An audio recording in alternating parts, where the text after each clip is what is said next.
السلام علیکم ورحمت الله وبرکاتو. هیله د دوستانو چې روغ جوړ او خوشحاله به یې.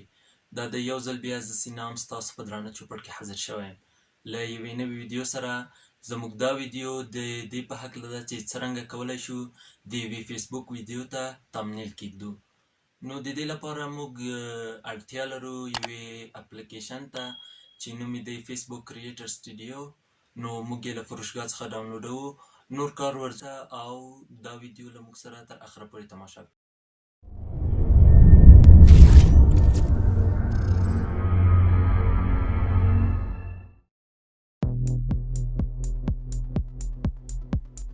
سمه ده دوستانو، نو د خپلې فیسبوک د ویډیو ته د تامبنیل د ورکولو لپاره لومړی خپله فروشګاه یا پلی سټور خلاصوو.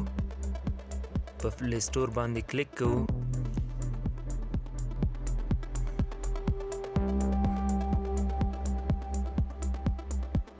کله چې پلی سټور خلاصه شوه نو د سرچ انجن برخه کې یا د سرچ په برخه کې د هغه اپلیکیشن نوم ورکوو چې کولی شو د فیسبوک د ویډیو لپاره تامبنیل ورڅخه انتخاب کړو.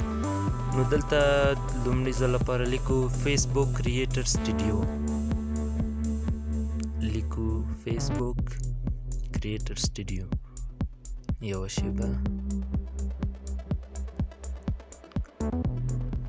کله مو چې ولیکل فیسبوک کریټر سټوډیو نو هغه اول کوم اپلیکیشن چې موږ ته پیشنهاد کوي نو همغه باندې کلیک کوو. دا اپلیکیشن دی 1 میلیون کسانو ډاونلوډ کړی، ما هم ډاونلوډ کړی. نو د اوپن په اپشن باندې کلیک کوم چې د دې اپلیکیشن لومړۍ صفحې ته مو وارد کړي.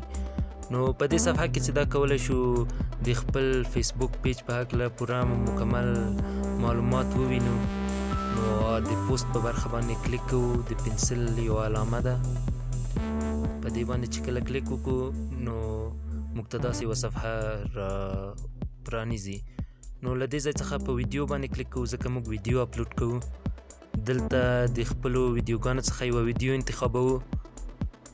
کله مو چې ویډیو انتخاب کړه نو دلته خپلې ویډیو ته تامبنیل ورکوو. یوه شیبه چې زه لږ مخکې لاړم هغه برخه کې هلته نوشته دی تامبنیل یا تامبنیل. نو اپلود ایمیج باندې کلیک کوو. د خپل موبایل څخه کوم ترتیب کړی تامبنیل چې موږ خپل د فیسبوک ویډیو ته انتخاب کړی هغه هم باندې کلیک کوو او خپل ویډیو ته تامبنیل ورکوو. مثلا دلته په دې تصویر باندې زه کلیک کوم او خپل فیسبوک ویډیو ته انتخابوم.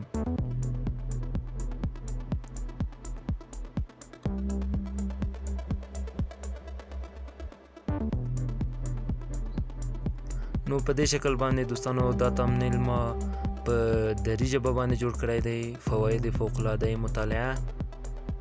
دې ځای برخه کې تاسې عنوان هم لیکلی شئ چې هماغه فواید مطالعه. له هغې نه په ټیټ اپشن کې چې دا د فیسبوک د دې ویډیو په هکله ډسکریپشن دی. له نورو برخو سره موږ کار نه لرو. سیف باندې کلیک کوو او زموږ دا ویډیو په فیسبوک کې سیف کیږي.